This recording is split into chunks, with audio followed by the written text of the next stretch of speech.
Bonjour à tous, j'espère que vous allez bien. Bienvenue dans ce LNDJ. Nous sommes le jeudi 23 juin et on va faire un point tout de suite sur les indices avec un nouveau mouvement baissier qui se met en place. Hier, Wall Street qui a d'abord bien réagi aux propos de Powell qui veut vraiment combattre l'inflation. C'est toujours les mêmes discours depuis des semaines et des semaines. Cela dit, ça veut dire peut-être encore une hausse de taux au mois de juillet qui sera très surveillée. On parie déjà sur 0,75% encore, donc ce sera vraiment important. Et c'est toujours la même limonade, l'inflation d'un côté, la récession de l'autre côté. Donc effectivement, la Banque centrale américaine est obligée de faire quelque chose pour combattre cette inflation, mais en même temps, elle ne peut pas prendre le risque de faire dégueuler les marchés avec le Standard & Poor's qui est déjà à 25% environ de baisse. Donc c'est toujours la même situation. Quoi qu'il en soit, techniquement, du côté du DAX, j'aime beaucoup le graphique daily dans le sens où, regardez ici, on a fait cette première vague de hausse. On est revenu chercher 61,8 qui a fait rebond, on casse et on pull back. Regardez le pullback comme il est beau sur la zone des 61,8, c'est magnifique. Donc je reste techniquement convaincu qu'on aille chercher au moins la zone support des 12 600-630 et pourquoi pas un petit excès sur les 100%. Donc je cherche plutôt des ventes. Ce matin, c'est un petit peu plus clair. On vient de casser le plus bas précédent et regardez, on vient de pullbacker exactement ce niveau-là. Donc c'est plutôt cool. Mais pourquoi ça me gêne? Pourquoi je n'y vais pas? Parce qu'on est entre le vrai plus bas précédent et le plus bas de la semaine. Donc on est entre ces deux niveaux.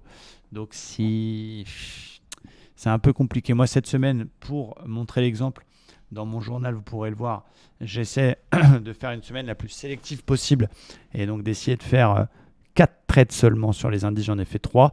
Je fais un stop mardi sur le Nasdaq, un TP sur le dos et un TP hier sur le dos. Donc si on compte que les trades d'indices, je suis à 1,40. C'est plus que mon objectif. Du coup, voilà, je vais être extrêmement prudent, extrêmement patient pour montrer aux élèves de l'école de trading Livestream Trader que tout ce que vous pouvez voir sur Internet, c'est beaucoup de pipeaux. Il n'y a pas besoin de passer 15 trades par jour pour être rentable.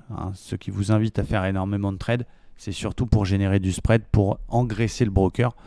Donc faites attention à ça. Au contraire, je pense qu'il faut protéger notre capital et être le plus sélectif possible. Donc j'ai envie de travailler ce pullback sur le dos, mais en même temps, on est encore au-dessus du plus bas précédent.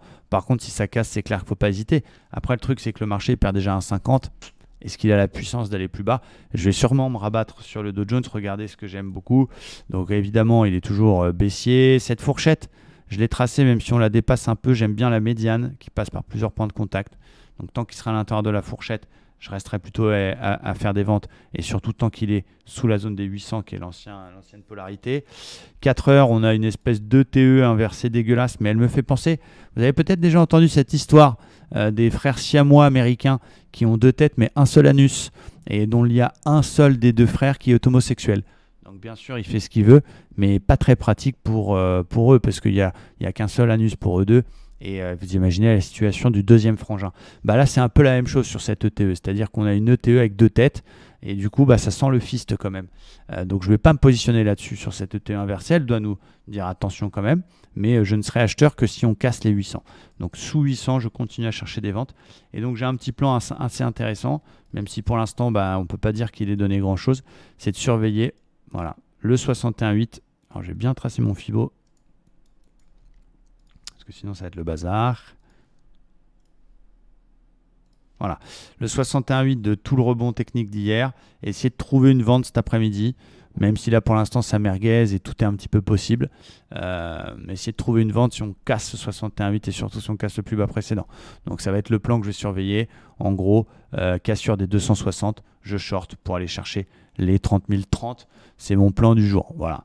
Après, il peut rebondir, effectivement. Il peut aller rechercher les plus hauts d'hier et cette zone 800 sur laquelle il faudra faire attention, avec peut-être un nouveau short en cas de signal dans cette zone-là. Mais voilà, je n'ai pas forcément envie d'acheter. Hier, on avait mis un ordre d'achat sur la cassure 61,8 dans l'autre sens de la baisse. On n'a pas été exécuté pour quelques points, mais je suis un peu moins à l'aise dans les achats tant qu'on est sous 30 800 points. Donc voilà, je vais surveiller les plus bas, cassure d'OPR classique ou petit rebond de nouveau sur les plus hauts d'hier.